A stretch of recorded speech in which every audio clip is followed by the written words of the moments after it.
Doesn't hurt to check it out. Well, come right back, she said doubtfully. I may have an assignment for you. That worried me. Far better to plow my fertile beat and generate my own stories than leave myself open to Gretchen's whims and brainstorms. I backed toward the elevator, trying to tune out her instructions and admonitions, nodding my head all the while like one of those little doggies in the back window of a car. It was always a relief to break out of that huge building with its meat locker temperatures and careen into the afternoon air, even when the temperature was a muggy 96 degrees and the air conditioner in my 6-year-old T-Bird was balky. The wet blanket of soft air warmed my chilled bones. I drove east across the Venetian Causeway, where purple bougainvillea and Mexican flame vines compete in a race to see which can be more spectacular. They hugged stone walls and railings beneath royal poinciana trees in brilliant scarlet bloom. The narrow span linked a chain of man-made residential islands with romantic Italian names: San Marco, San Marino, Di Lido, and Rivo Alto. Passing the sign that said Di Lido, I did a double take, winced, and shook my head. Some sicko with a can of spray paint had again blacked out the second I.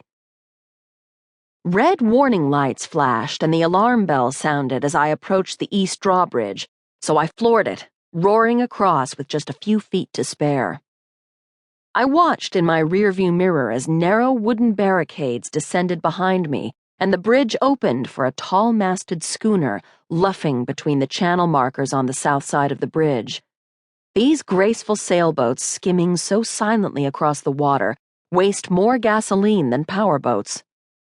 800 cars are left to idle and overheat, waiting at a drawbridge open to accommodate a single vessel.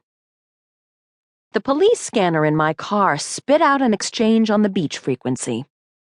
The homicide detective at the scene changed the call from a drowning to a possible electrocution.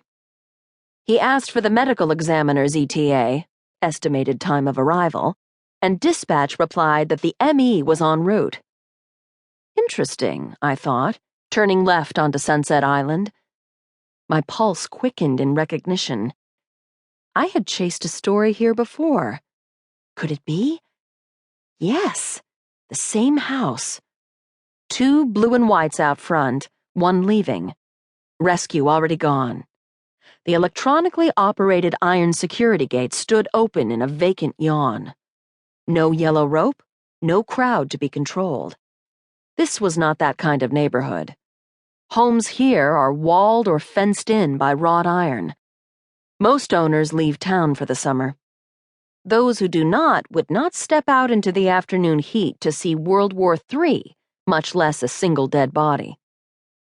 A familiar Chrysler closed in behind me, driven by a woman with frizzy red hair.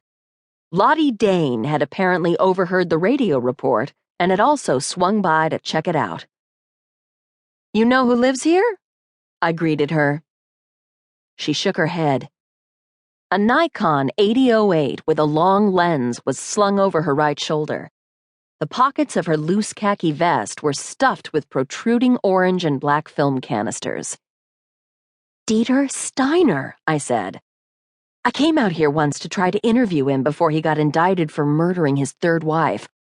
He wouldn't open the gate and threatened to call my editors and the police," I said.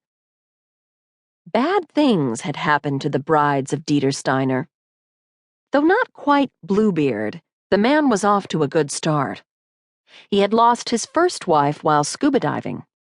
He climbed into the boat, he said, turned, and she was gone. Her body surfaced later. No one suspected anything at the time. Accidents happen. Wife number 2 had apparently shifted her car into drive instead of reverse, and accelerated while attempting to back out of a space on the 6th floor of a multi-story downtown parking garage. Her Mercedes convertible shot forward, crashed the barrier, and plummeted to the pavement below, also killing an elderly pedestrian waiting for a bus. Another tragic accident. The self-made widower?